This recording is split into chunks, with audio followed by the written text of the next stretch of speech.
से देख लेना। जो अगला है हमारा क्या है, आर्थ्रोपोडा, आर्थ्रोपोडा या आर्थ्रोपोडा बोलेंगे इसको, ठीक है।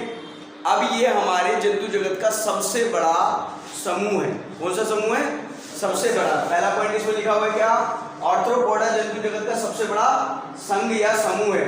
अब तक ज्ञात जंतुओं की संपूर्ण संख्या के करीब 75% इसी संघ के सदस्य हैं, यानी कि ये संघ सबसे बड़ा है। लगभग कितने परसेंट इसमें इनकी संख्या है? 75%, यानी कि 75%। ये इनकी तीसरी विशेषता क्या है, ये स्वतंत्र जीवी, मृदु जलीय व लवणीय तथा स्थल के सभी प्रकार के स्थानवासों में पाए जाते हैं, यानी कि ये खारे पानी में भी होंगे और ये साफ पानी में भी पाए जाते हैं, यानी कि जो पानी पीने योग्य है। मृदु जल वो होता है जो हम पीते हैं, ठीक है। उसके बाद ये क्या है, जितने भी प्रकार के इस धरती पर यानी कि भूमि पर, चाहे वो दलदली भाग हो, चाहे वो सूखा भाग हो, चाहे वो रेगिस्तानी भाग हो, उन सभी पर इस प्रकार के जीव पाए जाते हैं, ठीक है।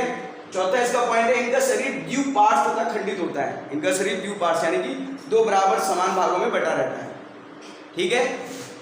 और खंडित मतलब अलग अलग इसके हाथ अलग होंगे, पैर अलग होंगे। कहने का मतलब है अलग अलग प्रकार के इनकी बॉडी जो है अलग अलग काम जो है फंक्शन अलग अलग परफॉर्म करती है, राइट। उसके बाद है, इनमें मजबूत संधि उपांग होते हैं, संधित उपांग होते हैं। इसका मतलब ये है कि इनके बॉडी जो जुड़े होते हैं, इनके जो अंग जुड़े होते हैं, उनमें अलग अलग संधियां मतलब ज्वाइंट होते हैं। जैसे हमारे यहाँ देखो इसमें है ना, यहाँ कोनी जुड़ी है, वैसे ही अगर हम बात करें इन जीवों की तो इनके अलग अलग बॉडी पार्ट्स अलग अलग जगह पर ज्वाइंट होते हैं, जुड़े हुए होते हैं, ठीक है। उसके बाद इसमें क्या कि इनके देगुआ में रक्त भरा होता है, यानी कि इनके शरीर के अंदर रक्त पाया जाता है। इनके शरीर के देगुआ के अंदर जो है रक्त भरा रहता है, इनके शरीर के अंदर रक्त पाया जाता है, हम ये कह सकते हैं। इसीलिए इनके देगुआ को होमोसील कहा जाता है, या इनके देगुआ को होमोसील कहा गया है, राइट। तीसरा इसके बाद जो है सातवां जो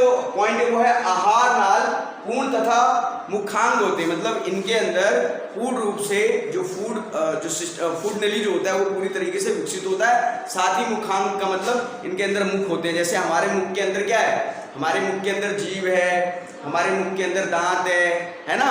ठीक उसी प्रकार से मुखांग यानी कि मुख के जो अंग होंगे वो इनमें पाए जाते हैं। जैसे इनके अंदर जीभ होता है, दांत भी होता है, ठीक है। अब इसमें है क्या, ये एक लिंगी होते हैं। इस प्रकार के जीव आर्थ्रोपोडा ग्रुप या इसके समूह के जितने भी जीव हैं वो एक लिंगी होते हैं, मतलब इनमें नर अलग होता है और मादा अलग होता है, राइट। अब बात हम करें भैया इनके कुछ उदाहरण अगर हम देख लें तो उदाहरण में क्या है, उदाहरण में अगर आप देखो तो झींगा है, जैसे मक्खी है, मच्छर है, बिच्छू है, केकड़ा वगैरह है। इन सब में आपने देखा होगा कि इनके अलग अलग, मक्खी में देख लो इनका पंख अलग होता है, टांगे अलग होती है, आगे से मुख अलग होता है, और ये काटती भी, मच्छर भी काटता है, इनकी टांग पंख पैर सब कुछ अलग अलग होता है ना। तो ये इसके इस समूह के मुख्य, ये जो मैंने 5 जो है लिखे हैं, अदरवाइज होते तो ये बहुत बड़ी संख्या में, ठीक है। समझ में आई बात? चलो नोट कर लो इसको फटाफट।